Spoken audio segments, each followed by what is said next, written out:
Corinthiens 15, Romains 8, verset 18 tout d'abord. J'estime que les souffrances du temps présent ne sauraient être comparées à la gloire à venir qui sera révélée pour nous. Une affirmation de Paul. 1 Corinthiens 15, verset 35 à 46. Mais quelqu'un dira, comment les morts ressuscitent-ils? Et avec quel corps reviennent-ils? Insensé, ce que tu sèmes ne reprend point vie s'il ne meurt. Insensé, ce que tu sèmes ne reprend point vie s'il ne meurt. Et ce que tu sèmes, ce n'est pas le corps qui naîtra, c'est un simple grain de blé, peut-être, ou de quelque autre sémence. Puis Dieu lui donne un corps comme il lui plaît. Et à chaque sémence, il donne un corps qui lui est propre. Toute chair n'est pas la même chair, mais autre est la chair des hommes, autre celle des quadrupèdes, autre celle des oiseaux, autre celle des poissons. Il y a aussi des corps célestes et des corps terrestres, mais autre est l'éclat des corps célestes, autre celui des corps terrestres. Autre est l'éclat du soleil, autre l'éclat de la lune, et autre l'éclat des étoiles. Même une étoile diffère en éclat d'une autre étoile. Ainsi en est-il de la résurrection des morts. Le corps est sémé corruptible, il ressuscite incorruptible. Il est sémé méprisable, il ressuscite glorieux. Il est sémé infirme, il ressuscite plein de force. Il est sémé corps animal, il ressuscite corps spirituel. S'il y a un corps animal, il y a aussi un corps spirituel. C'est pourquoi il est écrit, le premier homme Adam devint une âme vivante. Le dernier Adam est devenu un esprit vivifiant. Mais ce qui est spirituel n'est pas le premier. C'est ce qui est animal. Ce qui est spirituel vient ensuite. 1 Corinthiens 15, 51 à 53. Voici, je vous dis un mystère. Nous ne mourrons pas tous, mais tous nous serons changés. En un instant, en un clin d'œil, à la dernière trompette, la trompette sonnera et les morts ressusciteront incorruptibles. Et nous serons changés. Car il faut que ce corps corruptible revête l'incorruptibilité et que ce corps mortel revête l'immortalité. Prenez place, s'il vous plaît. Nous allons enseigner ce matin et prêcher un peu à la fin. C'est en soi des matins doctrinaux parce que ça touche vraiment à la doctrine, ce thème. La gloire à venir. Souvent, lorsque on prêche à l'église sur la gloire à venir, on parle souvent en termes de tu vas réussir, tu vas te marier, tu vas voyager, tu vas devenir un grand homme. C'est vrai. Cela fait partie de ton avenir.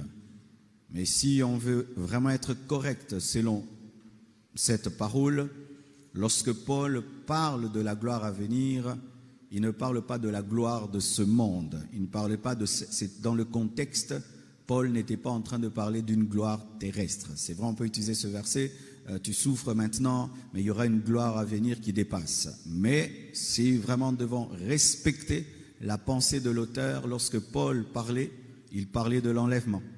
Il parlait des noces de l'agneau, il parlait du tribunal de Christ, il parlait du millénium, il parlait de la nouvelle terre, des nouveaux cieux, il parlait de la nouvelle Jérusalem céleste. Paul considérait que l'enlèvement était la gloire à venir, le fait que l'Église quittera un jour la terre.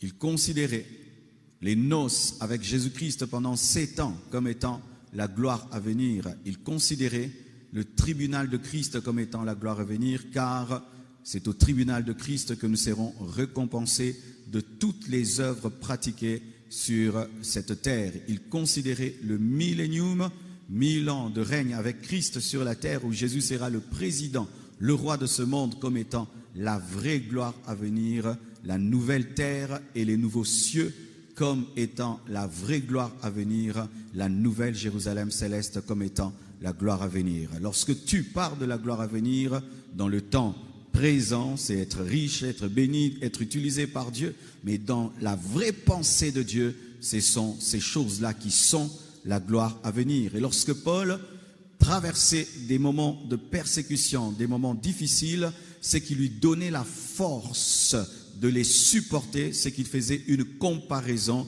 entre la souffrance présente et la gloire qui vient. C'est pourquoi les apôtres ont pu accepter de mourir comme des martyrs, décapités, torturés, brûlés et tout le reste en chantant, crucifiés même en chantant, parce qu'ils considéraient que les souffrances qu'ils vivaient ne pouvaient être comparées à la gloire à venir. Mon frère, si tu veux arriver à supporter tes épreuves, à supporter les tentations, à supporter les moments difficiles, tu dois savoir faire une comparaison. Et lorsque tu fais une comparaison entre ce que Dieu te promet dans l'éternité et ce que Satan te fait dans le présent, tu vas endurer cela parce qu'il y a plus dans le futur que dans le présent. Alléluia.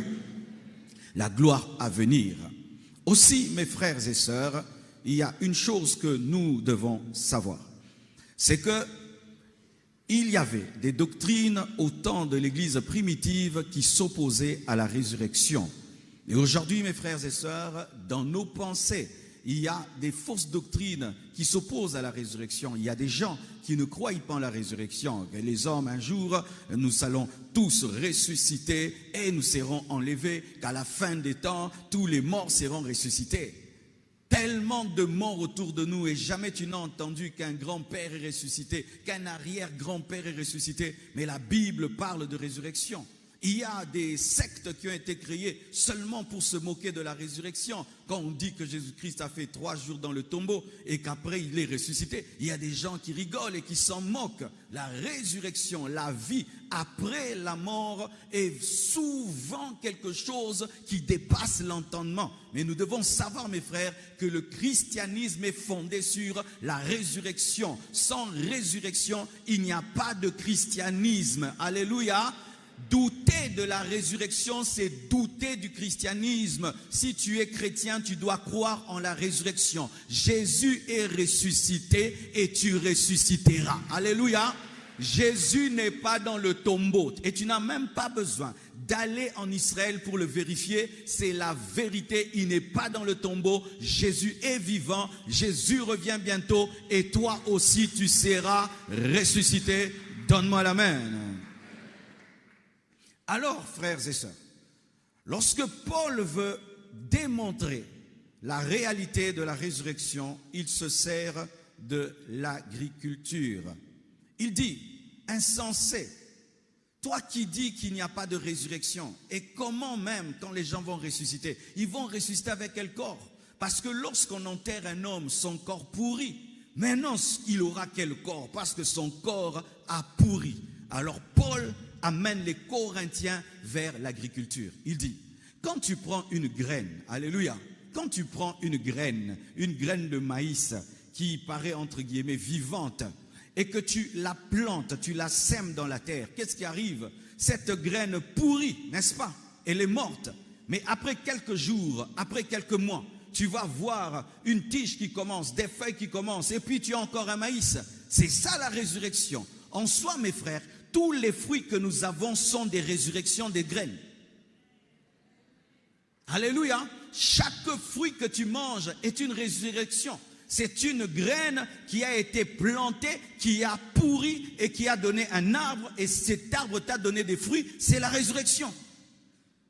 La résurrection est démontrée par l'agriculture. Et voici, si tu prends une graine qui est vivante et tu la sèmes dans une mauvaise terre, elle va pourrir. C'est pourquoi la Bible dit que ce sont les morts en Christ qui ressuscitent pour l'enlèvement. Et la bonne terre, c'est en Christ. Lorsque tu ne meurs pas en Christ, tu as été sémé sur le ciment. Alléluia. La terre, c'est Christ. La bonne terre, c'est Christ. Tu peux avoir un corps vivant, comme une graine vivante. Mais si moi, on me sème dans une bonne terre remplie d'engrais, d'engrais et toi, on te met sur un pavement, même si tu es une bonne graine, tu vas pourrir. Ce qui fait que ceux qui meurent en Christ, qui est la bonne terre, ressuscitent glorieux, mais ceux qui meurent païens, incrédules, pourrissent et finissent en enfer. Tout dépend dans qui tu es et dans qui tu meurs. Ne quittez pas la bonne terre. Vous êtes des semences, mes frères. Nous sommes des semences. Et le jour qu'on va t'enterrer, les gens disent, on t'a enterré à Nécropole, à Gombeno. On t'a enterré en Christ. Il y a des gens qui se glorifient. Mon père a été enterré à Gombe, à côté de ceci. Non, il faut dire il a été enterré en Christ. Parce que la terre, ce n'est pas la terre congolaise. La terre, c'est Christ. Parce que nous sommes des semences. Dieu étant un agriculteur prépare la terre parce qu'il sait qu'il va te s'aimer. C'est pourquoi il travaille à nous amener en Christ, parce que Christ est la terre de la résurrection. Car c'est le ressuscité qui communique la résurrection. Comment est-ce qu'une graine reçoit la vie? C'est parce que la terre a la vie. La vie de la graine provient de la vie de la terre. Et si la terre n'a pas de vie, elle ne peut donner de vie à la graine. Et si tu ne meurs pas en Christ, tu ne peux avoir la résurrection. Il faut que tu meurs dans celui qui a la vie pour ressusciter.